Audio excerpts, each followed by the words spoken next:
कभी किसी ने आपसे कहा है कि आपकी कुंडली में कोई दोष है, किसी एस्ट्रोलॉजर ने बोला हो, और जब आपको पता चला तो आपको डर लगा या कोई मिसअंडरस्टैंडिंग है आपको दोष के बारे में। वैदिक एस्ट्रोलॉजी में दोष का क्या मतलब है? हम दोष की मिस्ट्री को डिकोड करने वाले हैं और जानेंगे कि डेस्टिनी कैसे रिफाइन करते हैं, ये कैसे डिफाइन करते हैं। सो नमस्ते, मेरा नाम रीमा है। Thank you so much for joining me on my channel. I am feeling so blessed. जब हम दोष की बात करते हैं, इसी के बारे में हम चर्चा करने वाले हैं। आप अंत तक ज़रूर बने रहें। मैं रेमेडीज़ आपके साथ शेयर करने वाली हूँ। स्पिरिचुअल पर्सपेक्टिव जो आपका दोष को लेकर है, वादा करती हूँ वो बदल जाएगा इस वीडियो को पूरा अंत तक देखने तक। मैं आपसे दोष के टाइप्स के बारे में बात करने वाली हूँ, उसका क्या अफेक्ट होता है हमारे जीवन पे, हम इस बारे में चर्चा करने वाले हैं। दोष हमारे जीवन में हमारी हिडन स्ट्रेंथ की बात करता है या वो हमारी डेस्टिनी के सुख की बात करता है या डेस्टिनी बनाता है? इस बारे में आपकी क्या परसेप्शन है वो आने वाले टाइम में ज़रूर बदलेगी। मैं वादा कर चुकी हूँ, तो प्रार्थना करती हूँ भगवान जी से कि उसको निभा भी पाऊँ। अब जब दोष की बात करते हैं ना, तो क्या मतलब है इसका कि मंगल दोष है, कालसर्प दोष है, नाड़ी दोष है, पितृ दोष है, या कोई दोष नहीं है। फॉर एग्जाम्पल किसी की कुंडली में कोई दोष नहीं है, तो क्या इसका मतलब है कि कोई लाइफ में प्रॉब्लम नहीं है? सच यही है। हिडन पैटर्न्स हैं, कामिक पैटर्न्स हैं पुराने जन्म के, जो अभी भी रिलेशनशिप में या काम ना बनने में या किसी तरीके से किसी ना तरीके से आपकी लाइफ में इम्पैक्ट करते रहते हैं। लेकिन जब स्पेसिफिक दोष होते हैं, कुछ स्पेसिफिक प्लेसमेंट्स होती हैं जीवन में जिसके कारण वो दोष उत्पन्न होते हैं, उसके जो प्रभाव हैं और उसके जो इलाज हैं, जो रिचुअल्स हैं, उसके बारे में बात करते हैं। जब मंगल दोष होता है, मंगल दोष कैसे उत्पन्न होता है? जब मंगल जी पहले, चौथे, सातवें, आठवें, 12वें घर में विराजमान होते हैं तो मंगल दोष उत्पन्न होता है। और बहुत सारे बेसिक्स पे देखा जाता है कि मंगल दोष है।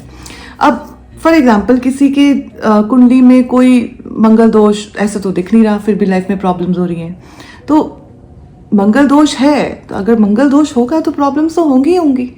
आपके रिलेशनशिप में प्रॉब्लम होंगी, कार्मिक पैटर्न्स को अट्रैक्ट करोगे, कार्मिक पार्टनर्स को अट्रैक्ट करोगे, शादी नहीं होगी, लेट होगी, हो जाएगी तो बहुत मुश्किलें आएंगी। मैं आपसे एक बहुत ही छोटी, बहुत ही सुंदर रियल लाइफ स्टोरी शेयर करने वाली हूँ। प्रिया नाम की लड़की, जिसको मैं बहुत करीब से जानती हूँ, उसको किसी ने बोला कि तुम्हारी कुंडली में मंगल दोष है, तो शादी नहीं होगी, हो गई तो टूट जाएगी। बहुत परेशान किया, वो हो गई तो उसने क्या किया, उसने मंगल देव जी को पकड़ लिया जाके सात्विक रास्ता अपनाया, सेवा करी, डिसिप्लिन फॉलो किया। आज वो बहुत खुश है, बहुत ही खुश है, और उन सब लोगों की मदद कर पा रही है, मेंटोर कर पा रही है जो इन प्रॉब्लम्स के साथ डील कर रहे हैं। सो मोर पावर टू प्रिया। आगे बात कर रहे हैं हम लोग कालसर्प दोष की। जब कालसर्प दोष होता है तो राहु केतु का एक्सेस जब हमारी स्पेसिफिक पोजीशंस में, प्लेसमेंट्स में विराजमान होता है हमारे चार्ट में, तो स्पिरिचुअली ना बहुत इमोशनल हाईज लेकर आता है, एक्सट्रीम लो लेकर आता है, डिस्कनेक्शन लेकर आता है, काम नहीं बनते, कितनी भी मेहनत करो रिजल्ट्स नहीं आते, ग्रोथ नहीं होती, रिलेशनशिप्स में प्रॉब्लम्स रहती है, बहुत सारी उथल पुथल होती है। अब हम बात करते हैं नाड़ी दोष की। अब नाड़ी दोष कंपैटिबिलिटी जब देखते हैं ना दाम्पत्य जीवन के बारे में, हार्मनी, बच्चे, तब उसका मिलान किया जाता है। जब लव मैरिज हो रही होती है तभी कहते हैं कि एस्ट्रोलॉजी में कभी अपने चार्ट को नहीं दिखाना चाहिए, क्योंकि प्यार में बहुत शक्ति होती है, हमारी इंटेंशंस में बहुत शक्ति होती है। तभी कहते हैं जहाँ दवा नहीं चलती वहाँ दुआ चलती है। वेंटिलेटर से भी लोग वापस आ जाते हैं क्योंकि भगवान ने वो दुआ सुन ली। तो एक कॉन्सेप्ट में आज के बच्चे के लिए और बहुत सारे लोगों के लिए क्लियर करना चाहती हूँ कि जब भी कुंडली मिलान करवाएं तो इंडिविजुअल कुंडली ज़रूर दिखाएं, उनकी हेल्थ कैसी रहेगी, सक्सेस कैसी होगी, इस प्रकार की चीज़ों को देखें, नाड़ी दोष को भी देखें। बट सिर्फ इसी एस्पेक्ट पे शादी करने के लिए हाँ या ना करें, ये मेरी एडवाइस है, रियल लाइफ एडवाइस है, वर्कड है, ट्राइड एंड टेस्टेड है। आगे बात करते हैं पितृदोष की। अब पितृदोष जब हमारी कुंडली में होता है तो किस प्रकार की उथल पुथल होती है? शादी नहीं होती, शादी होती है टूट जाती है, बच्चे होते हैं दुनिया में नहीं आ पाते, मिसकैरेजेस होते हैं, प्रॉपर्टी डिस्प्यूट्स होती हैं, फाइट्स होती हैं, पीस नहीं होता, अलगाव होता है, मतभेद होता है क्योंकि पितृ नाराज हैं। और again a real life example, घर के 3 बच्चे, तीनों बच्चों की इस तरह से प्लेसमेंट की गई है कि तीनों बच्चों की कुंडली में पितृदोष, ऐसा भी होता है। So then we talk about हम कर क्या सकते हैं, मतलब नाड़ी दोष, मंगल दोष, पितृदोष और कालसर्प दोष, रेमेडीज क्या है, हम सब वही जानना चाहते हैं। आ रही हूँ धीरे धीरे, वहाँ पर भी आ रही हूँ। प्रैक्टिकल शेयर करूँगी, ऐसी रेमेडीज शेयर करूँगी जो आपकी लाइफ में बहुत बड़े चमत्कार और प्रभाव लेकर आएंगे, डेस्टिनी को डीकोड कर पाएंगे, स्पिरिचुअली उस चीज़ को समझेंगे। जो दोष है ना, वो एक हिडन स्ट्रेंथ है हमारी, ये हमारे को रिफाइन करने के लिए प्लेसमेंट्स की जाती हैं, ये डायमंड बनाने के लिए प्लेसमेंट्स की जाती है, ये तोड़ने के लिए नहीं की जाती है। ये एस्ट्रोलॉजी ना हमारी अवेयरनेस है।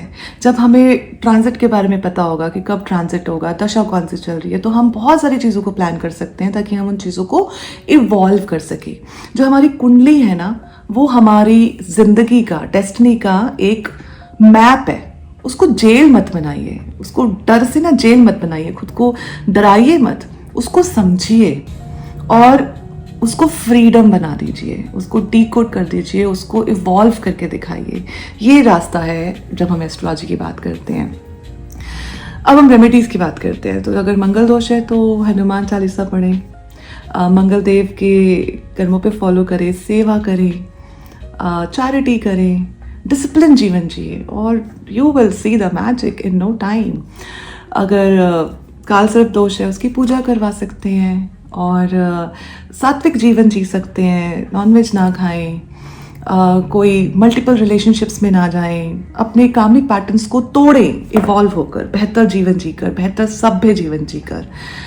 और इसी प्रकार से अगर एंसेस्ट्रल ट्रॉमा है या एंसेस्ट्रल पितृदोष है तो आप क्या कर सकते हैं, आप अमावस्या पे सेलिब्रेशन कर सकते हैं। कैसे कर सकते हैं, कुछ रिचुअल्स फॉलो कर सकते हैं, खीर बनाएं, दान करें, स्कूल जाकर प्रॉबली बच्चों को खिलाएं या मंदिर जाकर खिलाएं, एक दिया जलाएं पीपल देव के नीचे, उनके चरणों में उनको नमन करें, उनको याद करें प्रेम पूर्वक और उनके रिलीज़ होने के लिए ही प्रार्थना करें। उसके लिए आप पूजा भी करवा सकते हैं और अच्छे कर्मों को फॉलो करें। जो पैटर्न्स फॉलो किए गए थे उसको तोड़ें। You may be don't know कि आप चोजन वन हैं।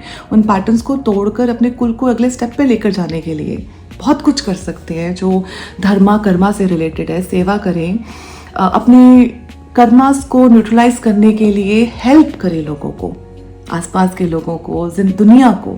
इससे आप बहुत सारी चीज़ों को न्यूट्रलाइज कर सकते हैं, पुराने जन्मों के, पुराने कर्मा के, क्योंकि जो हमारी लीनियज है ना, वहाँ पर कुछ कामिक पैटर्न्स हो सकते हैं, कुछ बैगेजेस हो सकते हैं। मैं फिर से कहूँगी, दोष एक श्राप नहीं है। दोष को अवेयरनेस से आप अपनी पावर बना सकते हैं। You can coat my name on that. आपकी लाइफ के बहुत सारे पैटर्न्स बदल जाएंगे, आपके जीवन को देखने का नज़रिया बदल जाएगा। ये सिर्फ रिचुअल्स और रेमेडीज़ नहीं है। जो रिचुअल्स और रेमेडीज़ है ना, वो शॉर्टकट नहीं है, वो अवेयरनेस है अपनी सोल को अलाइन करने के लिए। इस बात को हमेशा याद रखें और कभी डर का सहारा ना लें। इसको मिसअंडरस्टैंड बिल्कुल ना करें, इसको समझें, इसको डीकोड करें, इवॉल्व करें।